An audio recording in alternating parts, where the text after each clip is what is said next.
March 4th, 1944. Sing Sing Prison, Ossining, New York, 11:04 p.m. The corridor is silent except for the sound of footsteps. Leather soles on concrete. Measured. Final. Louis Buchalter walks between two guards, his hands cuffed behind his back. He wears a white shirt, dark trousers. His face is expressionless. At 47, he moves with the same calculated precision that once controlled unions, industries, and men's lives across an entire city. The door to the execution chamber opens. Inside, the electric chair waits. Wood, leather straps, metal cap. Witnesses sit in rows behind a glass partition. Reporters, officials, men who have waited years for this moment. Buchalter sits. The guards secure the straps. He says nothing. No last words. No confession. No plea for mercy or forgiveness. The code he lived by, the code that elevated him to the highest ranks of American organized crime, demands silence even now. The chaplain reads. The warden signals. At 11:16 p.m., 2,000 volts surge through Louis Buchalter's body. He becomes the first and only major organized crime boss in American history to be executed by the state for murder. Not arrested, not imprisoned, not deported. Executed. This is the story of how it happened. Lower East Side, Manhattan, 1897.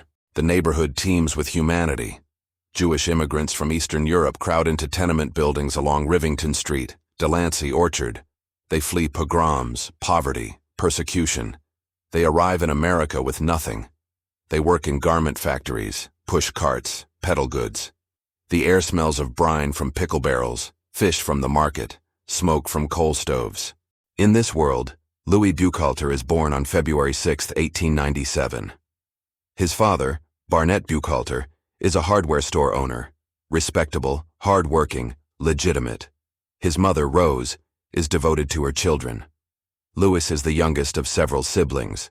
The family calls him Lepke, Little Louis in Yiddish. The nickname will follow him into legend, shortened to Lepke. He is quiet, observant, small for his age. While other boys shout and fight on street corners, Louis watches. He learns early that violence is currency on these streets, but that brains matter more than muscle. The pushcart peddlers who get robbed are the ones who work alone. The ones who pay protection money to the local gangs stay in business. His father dies when Louis is 13. The family struggles. Louis drifts toward the street gangs that control the neighborhood. He starts small, petty theft, pickpocketing, rolling drunks in alleyways. By his mid-teens, he was arrested and spent time in reform schools and early prison stints that taught him the codes of the underworld. But Louis is different from most street toughs. He doesn't drink. He doesn't gamble recklessly. He doesn't fight for reputation or pride. Every action is calculated, every risk assessed. He understands something fundamental. Crime is business, and business requires organization. In 1915, he meets the man who will become his lifelong partner, Jacob Shapiro. Everyone calls him Gura, a corruption of "get out of here," which he growls at anyone in his way. Where Louis is quiet and calculating, Gura is loud and violent. Where Louis plans, Gura executes. He's a brawler, a leg breaker, a man who solves problems with his fists and a lead pipe. The partnership is perfect. Louis provides the strategy. Gura provides the terror. They start working together in 1916, running protection rackets, strong-arming pushcart peddlers, stealing from trucks. They're arrested multiple times. Louis serves a brief stint in Sing Sing in 1917 for burglary. He's 20 years old. The experience doesn't reform him, it educates him. He learns the prison hierarchy, the codes, the way power operates behind bars. He meets older criminals, men with connections to larger organizations. He listens. He learns. When he was released after World War I, the country was changing. Prohibition loomed, and the black market opportunity it created would reshape organized crime. The Volstead Act will ban alcohol in 1920, creating the largest black market in the nation's history. Every gangster in New York is positioning to profit from it. Louis Buchalter sees something different. Bootlegging is dangerous, visible, competitive. Federal agents raid speakeasies. Rival gangs fight over territory. The profits are enormous, but so are the risks. Louis looks at the chaos and makes a decision that will define his career. He won't chase the obvious money. He'll build something more permanent. Something the authorities barely understand exists. He'll take over legitimate industries and run them like a criminal empire. New York's Garment District. 1920s. 7th Avenue between 34th and 42nd Streets is the center of American fashion manufacturing. Hundreds of factories produce clothing for the entire country. It's a chaotic, cutthroat business. Factory owners compete viciously. Workers strike constantly for better wages and conditions. Unions battle each other for control. Trucks get hijacked. Shipments disappear. Violence is common. Louis Buchalter sees opportunity. He realizes that both sides, factory owners and union workers, want the same thing: stability. Owners want production without strikes. Workers want steady employment and better pay. The problem is trust. Neither side trusts the other. Louis offers himself as the solution. By the mid-1920s, Buchalter and Shapiro had taken control of key unions in the Garment District. Their method is simple and brutal. They identify weak union locals, ones with poor leadership or internal disputes. They show up with a dozen men carrying pipes, brass knuckles, and guns. They beat the existing leadership. They install their own people in control. Once they control a union, they approach the factory owners with a proposition. Pay a weekly fee, and there will be no strikes. Pay for protection, and your trucks won't be hijacked, your shipments won't disappear, your workers won't walk out. The factory owners pay. Then Louis goes to the workers. He promises higher wages and better conditions, in exchange for higher union dues, which he skims. He delivers just enough improvements to keep the workers compliant while extracting maximum profit. It's extortion disguised as labor management. They planted loyal officers inside multiple locals of the Amalgamated Clothing Workers and various trucking unions. They expand into related industries: fur, leather, millinery. The violence is strategic and terrifying. When a factory owner refuses to pay, his machinery gets smashed. Acid is thrown on shipments, destroying thousands of dollars in merchandise. Workers who complain get beaten in alleys. The message is clear: cooperation is cheap, resistance is expensive. One case reported in newspapers in 1926 described a garment manufacturer who refused to pay the protection fee. He believed he could operate independently. One night, men broke into his factory. They destroyed cutting machines, poured acid on fabric bolts, and smashed windows. The damage cost over $10,000, roughly $150,000 in today's money. The manufacturer paid the fee the next week. Louis never participates in the violence personally. He gives orders. Gura and their crew carry them out. Louis maintains distance, insulation. This pattern will define his entire career. He is always one step removed from the physical act. Prosecutors later estimated their Garment District income at more than $25,000 a week, roughly $400,000 in today's money. But Louis isn't satisfied with one industry. He expands into flour trucking, then baking, then poultry. He uses the same model everywhere: infiltrate the union, control the workers, extort the owners, monopolize the distribution. By 1930, Louis Buchalter controlled most of the trucking operations tied to the Garment District and several other major New York industries. He's not a bootlegger. He's not running speakeasies or gambling houses. He's running industrial racketeering on a scale never seen before in American crime. In 1931, Bureau of Investigation Director J. Edgar Hoover will call him one of the most dangerous criminals in the United States. But in the late 1920s, as prohibition violence dominates headlines and gangsters like Al Capone become household names, Louis Buchalter operates in relative obscurity. He prefers it that way. The spotlight attracts law enforcement. Louis works in the shadows, accumulating wealth and power, while flashier criminals make the front page. Then, in 1931, everything changes. April 15, 1931. Nuova Villa Tamaro Restaurant, Coney Island, Brooklyn. Giuseppe Masseria, one of New York's most powerful mafia bosses, sits down for dinner with his lieutenant, Charles Lucky Luciano. They eat. They talk. Masseria relaxes. Luciano excuses himself to use the bathroom. 4 men enter the restaurant. They draw pistols. They fire 20 shots at close range. Masseria dies instantly, face down in his pasta. The Castellamarese War, a brutal conflict between rival Italian mafia factions, is ending. But it's ending on Luciano's terms. He orchestrated Masseria's death. 5 months later, the other major boss, Salvatore Maranzano, will also be killed, clearing the way for Luciano to reorganize New York's Italian criminal families.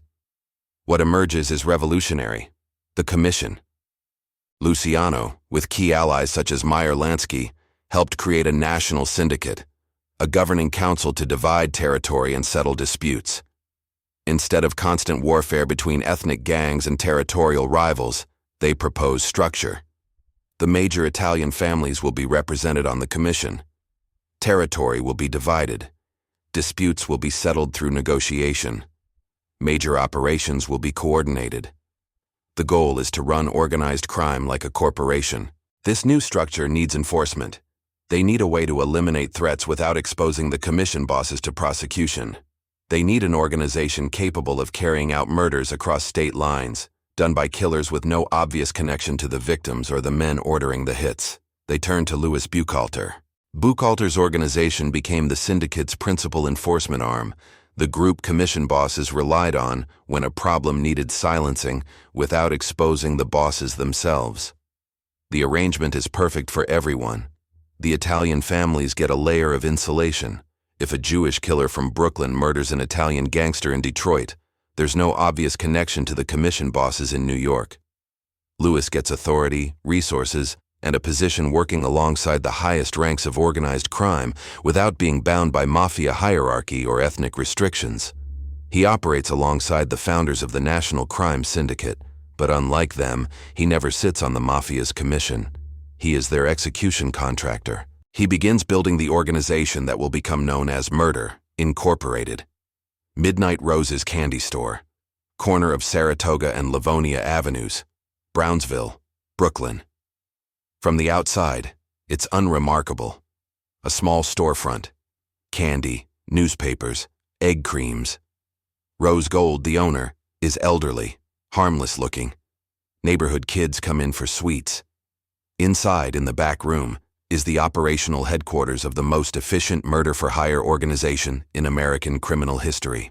Louis recruits killers from the Jewish and Italian gangs of Brownsville and East New York, neighborhoods where violence is routine and loyalty is absolute. These aren't independent contractors. They're employees. They receive salaries. They follow orders. They don't ask questions. The core crew includes Abraham "Kid Twist" Reles, short, powerfully built, absolutely ruthless. Reles is intelligent, sadistic, and completely loyal to Louis. He's credited with personally committing or participating in dozens of murders. He uses ice picks, ropes, guns, whatever works. His specialty is making murders look like accidents or random violence. Harry "Pittsburgh Phil" Strauss, probably the most prolific killer in the organization. Estimates suggest he participated in over 100 murders. He's methodical, emotionless, efficient. He treats murder like craftsmanship. Martin "Bugsy" Goldstein, Reles's closest partner, works as a team with Reles on many hits.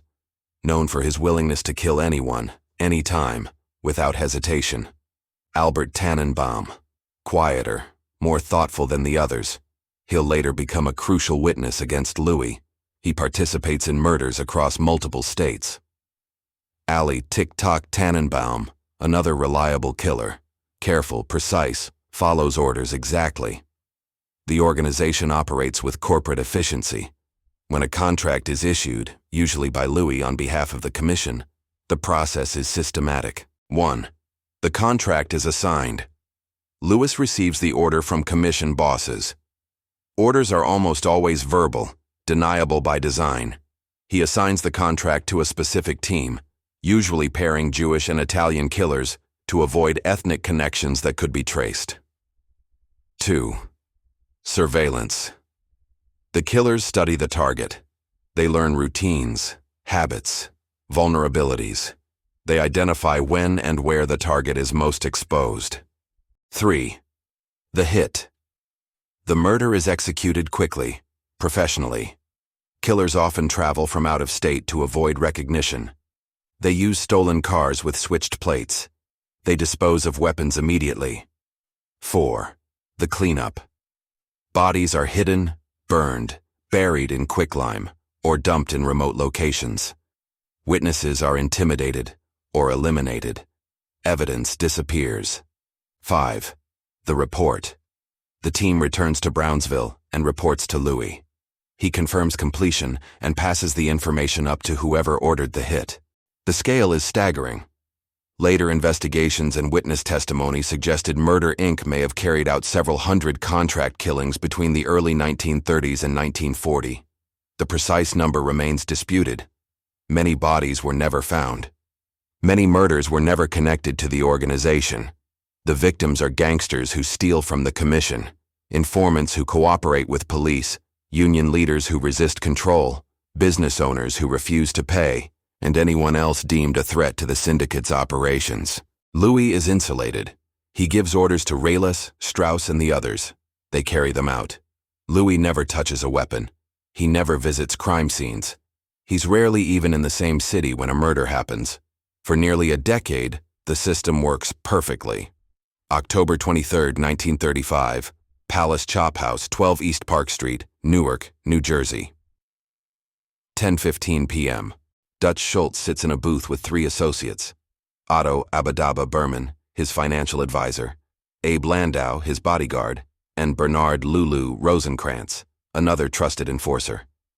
They're discussing business, numbers rackets, policy operations, territorial disputes. Schultz is tense. He's been fighting New York District Attorney Thomas Dewey for 2 years. Thomas Dewey is relentless. Young, ambitious, politically connected, Dewey has made a career prosecuting organized crime. He's gone after bootleggers, racketeers, and mob bosses with unprecedented success. In 1935, he turns his full attention to Dutch Schultz's operations. Schultz is indicted on tax evasion charges, the same strategy that brought down Al Capone. He beats the first trial through jury tampering and witness intimidation. But Dewey doesn't stop. He builds new cases, goes after Schultz's associates, freezes his assets. Schultz decides the only solution is to kill Dewey. He brings the proposal to the commission. He argues that eliminating the prosecutor will end the pressure, send a message that the syndicate can't be touched. The bosses, Luciano, Lansky, Frank Costello, listen. Then they refuse. The reasoning is simple. Killing a high-profile prosecutor will bring catastrophic attention. The federal government will unleash every resource to destroy organized crime. Local police departments will crack down. Politicians will demand action. The public will demand revenge. The careful balance the commission has maintained, staying below a certain threshold of visibility, will collapse. Schultz is furious. He insists he'll do it himself. He'll kill Dewey with or without commission approval. That's when the commission makes their decision. Dutch Schultz has to die. The commission routed the hit through Buchalter, who assigned Charles the Bug Workman and Emmanuel Mendy Weiss to carry it out, along with an unidentified third man who would serve as driver and lookout. On the night of October 23rd, Workman and Weiss enter the Palace Chop House. They're dressed in long coats to conceal weapons. Schultz is in the bathroom. His 3 associates are at the booth. The killers draw pistols and open fire. Abadaba Berman is hit multiple times. Abe Landau tries to return fire but is struck and collapses. Lulu Rosenkrantz is wounded but alive. Charles Workman proceeds to the bathroom. He finds Dutch Schultz at the urinal. He fires twice. Schultz is hit in the chest and abdomen. Workman leaves. 3 men died within hours. Schultz survived overnight, delirious, and died the next day. He lives long enough to be taken to the hospital, where he gives a rambling, incoherent statement to police. He never names his killers. The murder sends a message. Commission decisions are final. Anyone who threatens the organization's stability, even a powerful boss like Schultz, will be eliminated. Louis Buchalter has just orchestrated the execution of one of the most powerful gangsters in America, and he's done it with complete insulation. There's no evidence connecting him to the crime. The killers are professional. The weapon is untraceable. The Commission's authority is absolute. For Louis, this is the apex of his power. He controls labor unions, industries, and the enforcement arm of the National Crime Syndicate.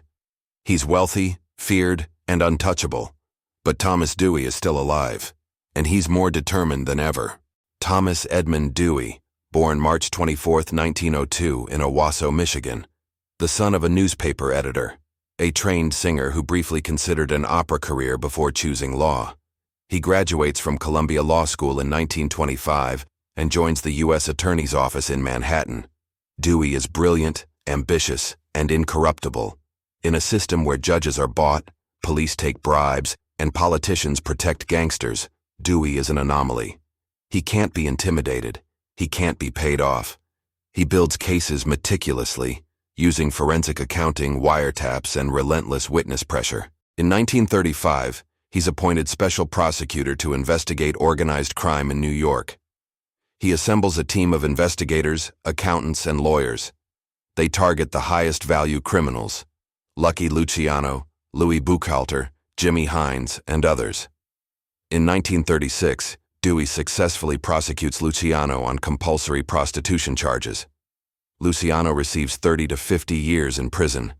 It's a stunning victory. For the first time, a commission boss has been taken down by the legal system. After Luciano, Dewey dismantles political corruption in Tammany Hall, prosecuting Democratic political boss Jimmy Hines. Then he turns to Buchalter, the most violent and insulated racketeer in New York.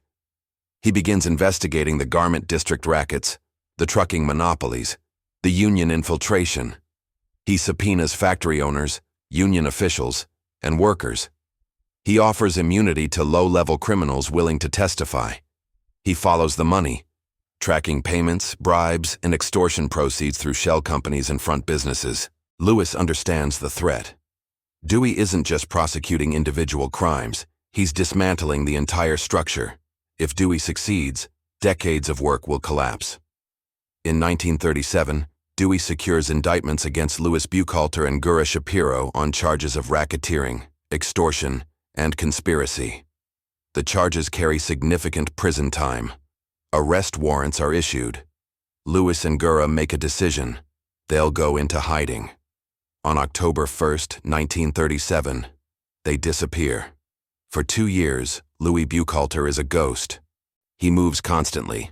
Brooklyn 1 week, the Bronx the next. He stays in safe houses controlled by trusted associates. He changes appearance, growing a mustache, wearing glasses, dyeing his hair.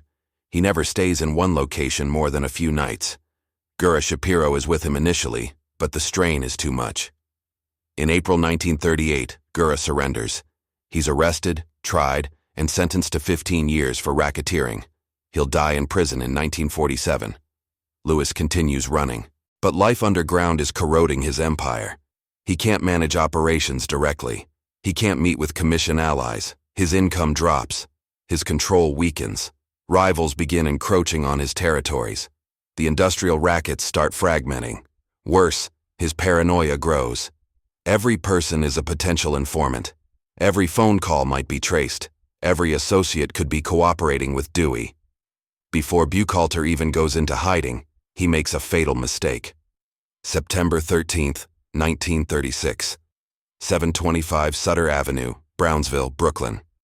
Early morning. Joseph Rosen unlocks the door to his small candy store. He's 53 years old, a former garment district trucker who once worked for Louis Buchalter's operation. In the early 1930s, Rosen had a trucking business serving garment factories. Louis forced him out, consolidating control of all trucking under the Buchalter-Shapiro organization. Rosen lost everything.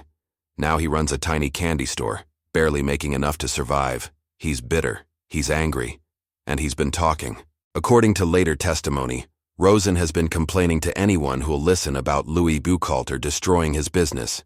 He's told people he's willing to cooperate with authorities. He's mentioned names, dates, operations. The information has gotten back to Louis. In Louis's world, this is intolerable. Rosen is a threat. He has first-hand knowledge of the garment rackets. If Dewey gets to him, Rosen could provide testimony connecting Louis directly to extortion, conspiracy, and racketeering. Louis gives the order.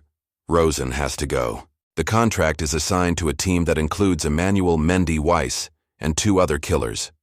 They surveil Rosen for several days, learning his routine.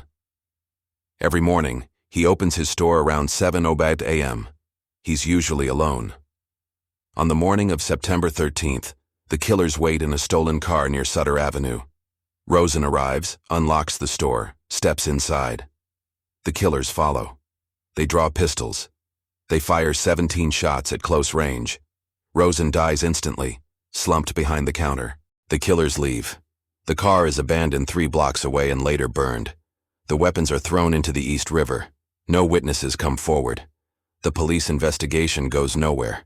For 3 years, the murder is unsolved. Joseph Rosen is just another casualty in Brooklyn's endless gang violence. The case goes cold. But this murder, this single calculated execution of a broke candy store owner, will be the one that sends Louis Buchalter to the electric chair. The murder will eventually become the case that destroys Buchalter. But first, he has to survive as a fugitive. By 1939, the pressure on Louis is unbearable. He's been a fugitive for 2 years. Thomas Dewey has expanded the investigation. The FBI, which formally adopted its name in 1935, has joined the hunt. Director J. Edgar Hoover publicly calls Buchalter the most dangerous criminal in America, bringing the full resources of federal law enforcement. There's a $25,000 reward for information leading to Louis' capture. Every criminal in New York knows it. Every gangster understands that turning in Louis could mean clemency on other charges, immunity from prosecution, or simply survival. The Commission allies, Luciano is in prison, but Meyer Lansky, Frank Costello, and others remain, begin quietly signaling that Louis has become a liability. His continued fugitive status is drawing too much heat. Raids are increasing. Arrests are mounting. The entire syndicate is suffering because Louis won't surrender. Frank Costello, Meyer Lansky, and Albert Anastasia work collectively to pressure Louis into surrender. They propose a negotiated surrender to FBI Director J. Edgar Hoover. The proposal is seductive. Surrender to federal authorities on narcotics charges, serve a relatively light federal sentence, and avoid the more serious state murder charges that Dewey is building. Louis, exhausted and isolated, agrees. On August 24, 1939 at 10:15 p.m., Louis Buchalter surrenders to J. Edgar Hoover on a street corner in Manhattan. The exact location is disputed. Some accounts say 28th Street and 5th Avenue, others say near Madison Square. Hoover is personally present, accompanied by columnist Walter Winchell, who had helped negotiate the surrender. Louis emerges from a car, wearing a neat suit and fedora. He shakes Hoover's hand. Photographers capture the moment. Hoover announces the arrest with great fanfare. It's a publicity coup for the FBI. Louis believes he's protected. He believes the arrangement will keep him in federal custody, away from Dewey's murder charges. He's wrong. Hoover never intended to shield him from state prosecution. The federal government tries him on narcotics charges first. He's convicted and sentenced to 14 years in Leavenworth, but the deal unravels. New York State demands custody. Dewey immediately undercuts the arrangement and insists Louis face state charges for murder. In 1940, Louis is transferred to New York State custody. He's brought to Brooklyn to face murder charges. And then everything collapses. March 1940, Brooklyn. Abe "Kid Twist" Reles sits under police guard. He's under arrest for multiple murders. The Brooklyn District Attorney's Office, led by William O'Dwyer, has been systematically rounding up the members of Murder Inc. and Reles is facing the electric chair. He's charged with multiple murders. The evidence is strong. His options are limited: stay silent and die, or cooperate and live. Reles chooses to live. He begins talking. And once he starts, he doesn't stop. Over the next year, Reles provides testimony that dismantles Murder Inc. completely. He describes the organization's structure, methods, and operations. He names names, dozens of them. He details specific murders, including who ordered them, who carried them out, and where the bodies are buried. He describes Louis Buchalter's role as the boss. He explains the chain of command. He recounts conversations, orders, payments. He provides details no outsider could know. Reles's testimony leads to dozens of arrests. Harry Strauss, Martin Goldstein, Frank Abundando, and others are convicted and executed. The entire Brownsville crew is destroyed. But Reles's most devastating testimony concerns Joseph Rosen. He testifies that he was told the order to kill Rosen came from Louis Buchalter and that he relayed instructions through the organization. He describes the conversation, the rationale, the specific chain of command from Louis to Mendy Weiss and the others. Albert Tannenbaum, another Murder Inc.'s killer who has turned state's evidence, provides crucial corroboration. He confirms that the order to kill Rosen originated with Louis Buchalter. He testifies to the chain of instructions connecting Louis directly to the murder. The case is strong. Louis Buchalter is charged with first-degree murder in the death of Joseph Rosen. He's also charged as an accomplice in several other murders. Burton Turkis prosecutes the case under District Attorney William O'Dwyer. Two of Louis's top lieutenants, Emmanuel Mendy Weiss and Louis Capone, no relation to Al Capone, are charged alongside him. The trial begins in 1941. Kings County Court, Brooklyn, 1941. The courtroom is packed. Reporters fill the press gallery. Spectators crowd every available seat.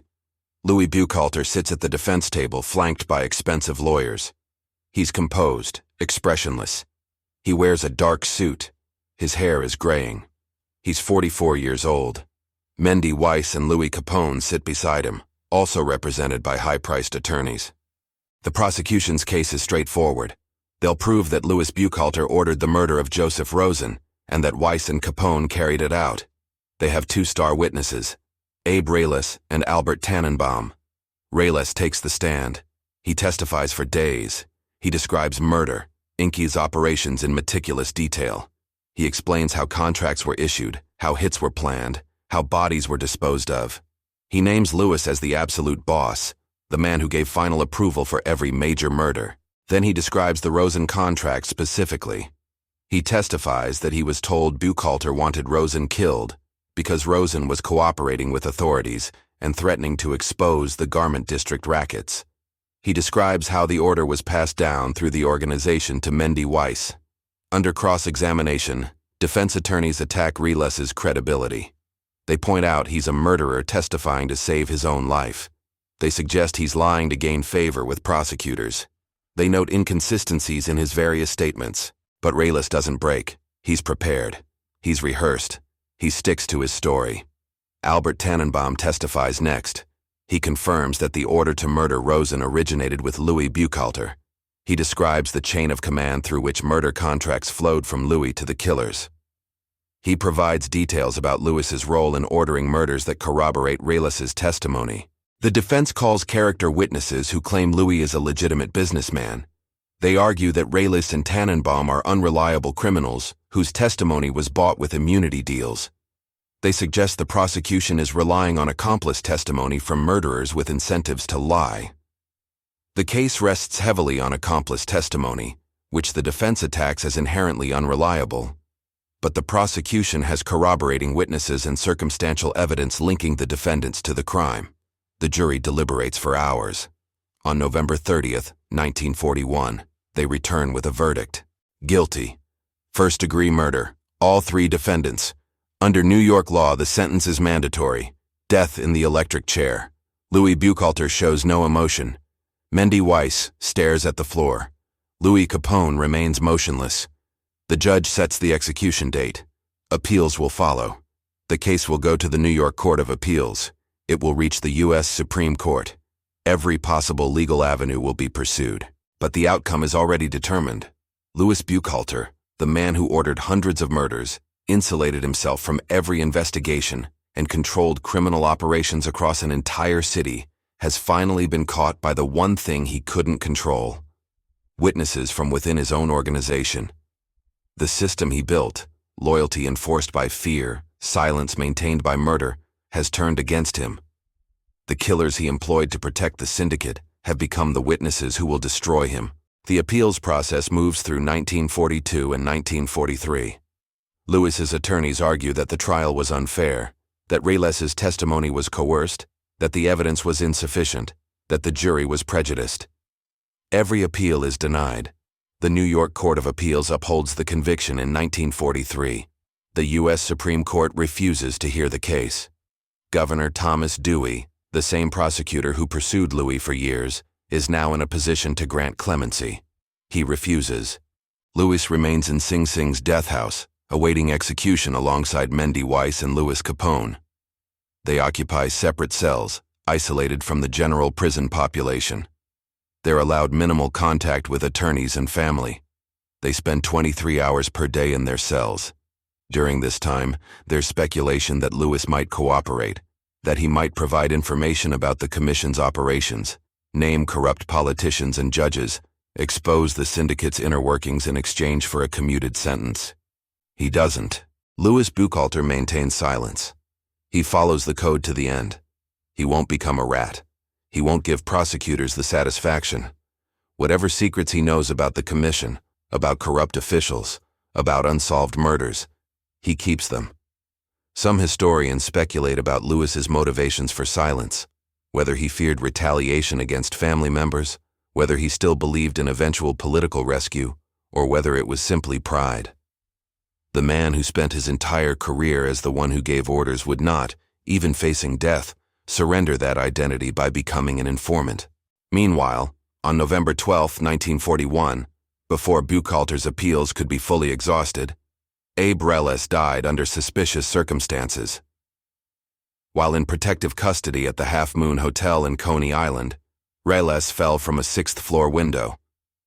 The official ruling was accidental death. Reles was allegedly trying to escape using knotted bedsheets, but the circumstances were suspicious.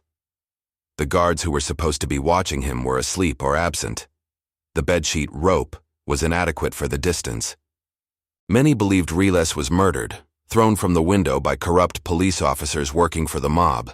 The exact truth was never determined, but Reles's death meant he couldn't testify against other major mob figures who were facing charges based on his cooperation. Several prosecutions collapsed. The investigation into police corruption surrounding his death went nowhere. But Reles had already testified in the Rosen case. His testimony was on record. Buchalter's conviction stood. The execution date is set, then postponed, then reset multiple times as final appeals are exhausted. In late 1943, all legal options are nearly gone. Then, in a final delay, federal investigators involved in wartime labor racketeering ask that Buchalter's execution be postponed, hoping he might provide information about union corruption in defense industries. There is no evidence that President Roosevelt personally intervened, but federal pressure for delay exists. Louis still won't talk. By early 1944, all delays are exhausted. The execution is scheduled for March 4th at 11:00 p.m. Louis Buchalter has run out of time. March 4th, 1944, Sing Sing Prison, Death House. The final hours move slowly. Louis spends the day in his cell. He receives visits from his wife and his attorney. The conversations are brief, strained. There's nothing left to say. His appeals to Governor Dewey for clemency have been rejected. His final plea to commute the sentence to life imprisonment has been denied. A rabbi visits. Louis is not religious, but he accepts the meeting. They talk quietly. The rabbi offers prayer. Louis remains composed. As evening approaches, prison officials begin preparations. The electric chair is tested. The executioner, whose identity is kept secret, arrives. Witnesses assemble. Reporters, prison officials, and a small number of authorized observers. At approximately 11:00 p.m., Emmanuel Mendy Weiss is led to the execution chamber. He's strapped into the chair. The electrode cap is placed on his head. The current is activated. 2,000 volts surge through his body. He's pronounced dead minutes later. Louis Capone is next. He walks to the chamber shortly after. He sits without resistance. The straps are secured. The switch is thrown. He's declared dead. At approximately 11:10 p.m., guards come for Louis Buchalter. He stands. He's wearing the clothes selected for him: white shirt, dark trousers, no tie, no belt. His hands are cuffed behind his back. He walks between two guards down the short corridor. His footsteps echo on concrete. The door to the execution chamber opens. He enters. 48 witnesses watch through a glass partition. Reporters prepare to write their accounts. Prison officials stand at attention. Lewis sits in the chair. His expression is blank. If he feels fear, he doesn't show it. The guards strap his arms, his legs, his torso. The leather is pulled tight. A strap goes across his chest, another across his forehead, holding his head in place. The warden asks if he has any final words. Louis says nothing. Some accounts claim he whispers a few words to the rabbi, but no official record confirms this. What is documented is his public silence. No confession, no apology, no names given. He maintains the code until the very end. The electrode cap is lowered onto his head. A sponge soaked in saline solution sits between the metal and his scalp to improve conductivity. A second electrode is attached to his right leg. The warden steps back. He signals to the executioner in the adjoining room. At 11:16 p.m. the switch is thrown. 2,000 volts at 7.5 amperes flow through Louis Buchalter's body for 1 minute. His body strains against the leather straps. His fists clench. Then the current stops. Prison doctor Charles C. Sweet steps forward. He checks for vital signs. There are none. At 11:16 p.m. on March 4, 1944, Louis Lepke Buchalter is pronounced dead. He's 47 years old. He's the first and only major organized crime boss in American history to be executed by the state for murder. His body is claimed by relatives. He's buried at Mount Hebron Cemetery in Queens, New York. The funeral is small, attended by family. Major mob figures stay away due to continued pressure from Dewey's office and ongoing investigations. Organized crime leadership moves on. Murder, Inc. Ayers is dead. The execution sends tremors through the underworld, particularly among those who had worked directly for Murder, Inc. For decades, mob bosses had operated with a sense of calculated risk. They might be arrested, they might serve prison time, but they didn't face capital punishment. The system could be manipulated, juries bribed, witnesses intimidated, judges corrupted, appeals filed endlessly. Prison was a cost of doing business, not a death sentence. Louis Buchalter's execution changes that calculation for contract killers and their bosses. It proves that contract murder, the foundation of Murder, Inc.'s operations, carries ultimate consequences. It demonstrates that internal witnesses, once turned, are more dangerous than any outside investigation. It shows that no amount of insulation, no layers of intermediaries, no code of silence can ultimately protect someone who orders murders if the people who carry them out decide to cooperate. The collapse of Murder, Inc. had begun when Abe Reles flipped in 1940-41, providing the testimony that dismantled the organization. Buchalter's execution in 1944 finalized it and proved the model was no longer survivable. Most of its members are dead, imprisoned, or turned informant. The Brownsville headquarters at Midnight Rose's candy store closes. The systematic corporate approach to contract killing that Louis perfected is abandoned. The commission continues operating, but its enforcement methods change dramatically. Future mob violence becomes more carefully insulated. The mafia continues ordering murders after Buchalter, but they become much more careful, using multiple layers of distance and intermediaries. Where Murder, Inc. operated with industrial efficiency, future mob killings would be harder to trace back to their sources, though not necessarily less frequent. The syndicate learns from Lewis's mistakes. Future mob bosses will be even more careful about ordering murders. They'll use more layers of intermediaries. They'll be more selective about who knows what. They'll recognize that their own soldiers, if facing execution, may choose survival over loyalty. Abe Reles, the star witness whose testimony destroyed Louis Buchalter, never lived to testify in additional major trials. His mysterious death in November 1941, falling from a 6th-floor window while under police protection, occurred before he could provide testimony against other high-ranking organized crime figures. Several prosecutions collapsed as a result. Thomas Dewey, the prosecutor who pursued Louis for years, becomes governor of New York in 1943. He serves 3 terms. He runs for president twice, in 1944 and 1948, losing narrowly to Franklin Roosevelt and then to Harry Truman. His career is defined by his success prosecuting organized crime. The Buchalter conviction, bringing a major mob boss to execution, is his signature achievement. William O'Dwyer, the Brooklyn district attorney who oversaw the murder inc. prosecutions, becomes mayor of New York City in 1946. His tenure is later clouded by allegations of ties to organized crime and corruption. He resigns in 1950 and is appointed ambassador to Mexico. Questions about whether he could have done more to prevent Reles's death follow him for the rest of his life. Jacob Gura Shapiro, Lewis's lifelong partner, dies in prison in 1947 while serving his 15-year sentence for racketeering. He never speaks publicly about Louis or their operations. The partnership that controlled New York's labor rackets for 2 decades ends with both men dead, one executed, one imprisoned. The garment district rackets fragment. Other criminals try to fill the vacuum, but none achieve the systematic control Lewis maintained. Federal investigators and labor reform movements gradually clean up the unions. By the 1950s, the industrial racketeering model Louis perfected is largely dismantled. Louis Buchalter's life and death represent a turning point in American organized crime. He was part of the first generation to professionalize criminal enterprise, to move beyond territorial street gangs and ethnic feuds toward corporate structures and national coordination. The commission structure he helped enforce would dominate organized crime for decades. The labor racketeering model he perfected would be copied across the country. But his execution exposed the fundamental weakness of criminal organizations. They rely on loyalty enforced by fear, and fear eventually breaks. When Abe Reles faced death, he chose to live by betraying Louis. When Albert Tannenbaum was offered immunity, he took it. The code of silence, omertà in Italian mob culture, a similar but unspoken code in Jewish organized crime, proved breakable under sufficient pressure. This lesson shaped law enforcement strategy for generations.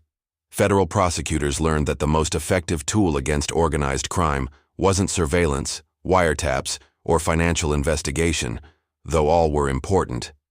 The most effective tool was turning insiders into witnesses. Buchalter's case was part of a broader trend that would eventually lead to the RICO Act, passed in 1970, which formalized this strategy, allowing prosecutors to target entire criminal organizations and offering massive incentives for cooperation. In a broader sense, Louis Buchalter represents the contradiction at the heart of organized crime. He was brilliant, intelligent enough to see opportunities others missed, disciplined enough to build a multi-million-dollar empire from street-level extortion, strategic enough to become indispensable to the National Syndicate. But his brilliance was applied to a fundamentally unstable enterprise. Violence creates enemies. Witnesses become liabilities. Power attracts attention. And eventually, the system you've built becomes the mechanism of your destruction. The Rosen murder, the single killing that sent Louis to the electric chair, was strategic. It made sense within the logic of criminal enterprise. Rosen was a threat. Eliminating threats was standard operating procedure. But that logic only works if witnesses stay silent and evidence disappears. When the system breaks down, when killers turn informant, when testimony can't be suppressed, every murder becomes a potential death sentence. Louis understood this. He spent years insulating himself, maintaining distance from actual violence, creating layers of intermediaries. But ultimately, insulation isn't protection. The men who carried out his orders knew who gave them. When those men faced execution, they told the truth. Louis Buchalter walked into Sing Sing's execution chamber because he believed silence and intimidation could control people indefinitely. He was wrong. More than 80 years have passed since Louis Buchalter's execution. American organized crime has produced hundreds of powerful figures: bosses, underbosses, consiglieri, enforcers. Many have been arrested. Many have been convicted. Many have died in prison. But Louis Buchalter remains unique. Al Capone died of syphilis complications in 1947, released early from prison due to his deteriorating health.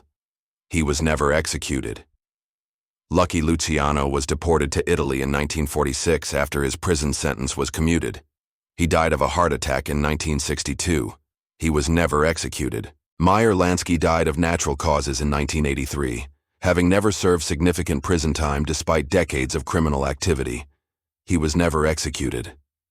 Carlo Gambino died in his bed in 1976, one of the most powerful mob bosses in American history. He was never executed. John Gotti died in prison in 2002, serving a life sentence without parole. He was never executed. The list goes on. Boss after boss, decade after decade, imprisoned, yes.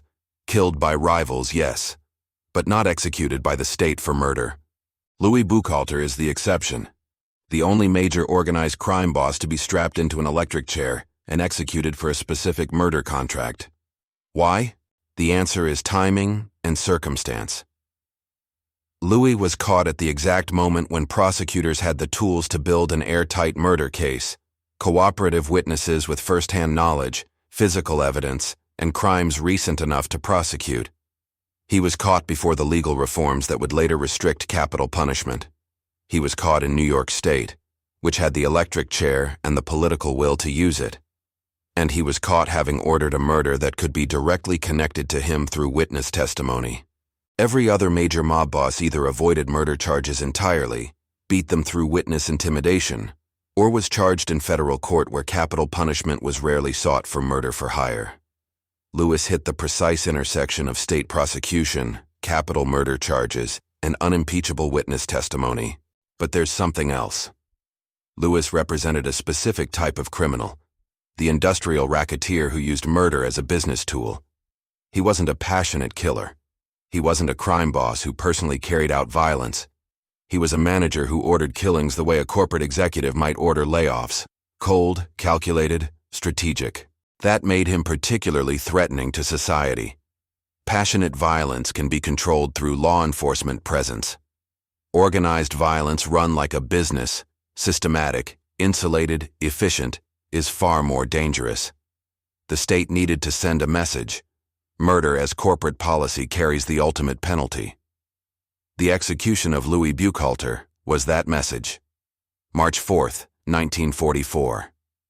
11:16 p.m. In the moment the current stops and Louis Buchalter's heart ceases beating, an era ends. The man who controlled most of New York's garment district trucking, who ran the most efficient murder organization in American criminal history, who worked alongside the founders of the National Crime Syndicate, who ordered hundreds of killings and accumulated millions in illegal profits, that man is dead. His empire is gone. His organization is destroyed. His partners are dead or imprisoned. His legacy is cautionary. He built an industrial empire from extortion. He perfected the art of insulated violence. He believed that loyalty enforced by fear was unbreakable, that silence could be guaranteed, that distance from the actual act of murder provided protection. He was wrong. One candy store owner, one contract killing, one turned witness. That's all it took to destroy Louis Buchalter. Joseph Rosen died with 17 bullets in his body on the floor of his candy store in 1936. 8 years later, the man who ordered his death followed him into darkness, executed by the state of New York. Justice moved slowly. But it moved. Louis Buchalter's execution stands alone in American criminal history. Not because he was the most violent, not because he was the most powerful, not because he killed the most people. He was executed because he was caught at the exact moment when the system could prove what he'd done, when witnesses chose survival over silence, when insulation failed.